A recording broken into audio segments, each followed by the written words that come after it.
malaha waxay ahayd in goor hore la bilaabee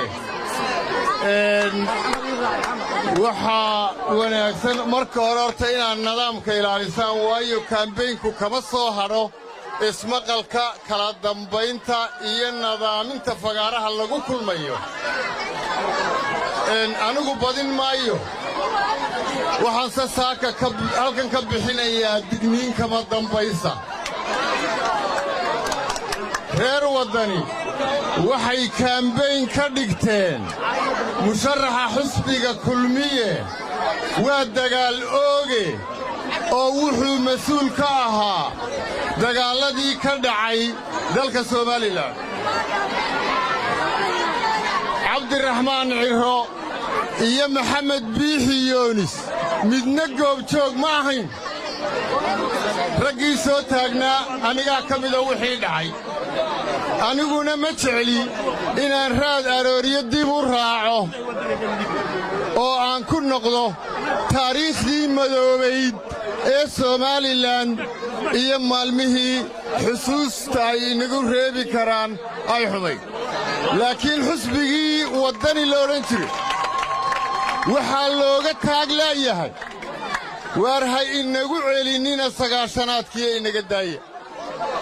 waar muuse biixi mas-uul kamuu ahayn dagaalkii berbere ka dhacay 29kii oo ahaa dagaalkii ugu horreeyey ee sokeeye ee dalka ka dhaca maalin kasta way ku ololeeyaanoo waannu dhegaysannaayoo kama jawaabno maanta halkan waxaan ka bixinayaa dib haddaa u soo qaadaan muuse biixi waa dagaal oogi oo aan afkiinna ka maqlo maalin dambe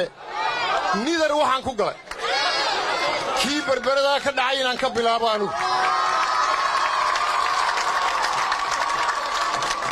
laakiin waxaan idin siinayaa fursad cabdiraxmaanna waxaan leeyahay adigu waad maqnayd adigu dalka waad ka maqnayd ina biixi yooniskii burca ka hadlayeyna dalka wuu ka maqnaa 10 nin ee ugu afsahansan waddani ee goobjoogga ahaa iyo anigoo keligay ah aannu dood furan ka galla eeb arrinka haddaa uga shiinteena haddii kale inaga daaya ha ku noqonnina meelo xun iyo taariikh xun oo aynaan u baahnayn runtii inaynu ka hadalno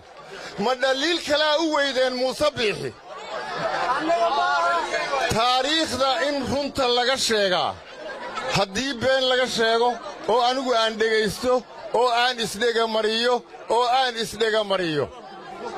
haddii kulmiya oo dhammi ka aamuso anigu ka aamusi maayo inaan taariikhda runta ka sheego marka ayaan runta sheegine beenta joojiya waxaa kaloon idiin sheegayaa magaaladan musharaxiinta Soomaaliland anigu ma diidan inay reer Muqdisho kala jeclaadaan waayo musharaxiinta u ordaysa Maraykanka madaxweynihiisa iyo kuwa u ordaya Ingiriiska iyo kuwa dalalka waaweyn u ordayaba dadku u kala raaca ceeb maaha oo way idiin kala ilka jilicsan yihiin ama danahooda ayay u kala dhegan in la farageliyo waxaanan u sheegayaa reer Muqdisho waar idinka waxaa dan idiin ah oo wax idin tari kara oo aa wada hadal runa wada geli kartaan Soomaaliland mid ah oo isu dhan waxbaa kala naqaysanina halkanna kuma lihidin saamayna codbixiyo nin la yidhaah